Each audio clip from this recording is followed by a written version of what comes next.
Assalamualaikum warahmatullahi wabarakatuh.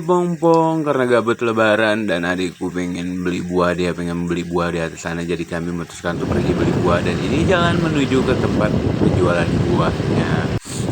Ini kita lewat kota sedikit, kota sedikit. Ini lewat kotanya, kota Bonobaru.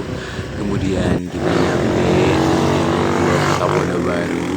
Dan kemudian kita sampai di tempat tukang buahnya. Ini ada berbagai macam jenis buah.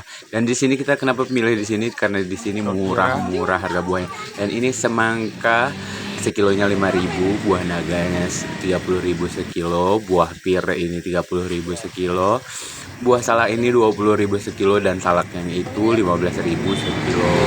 Setelah kita melakukan pembayaran, kita langsung lanjut pulang. Dan hatiku senang sudah beli buah, kata adikku.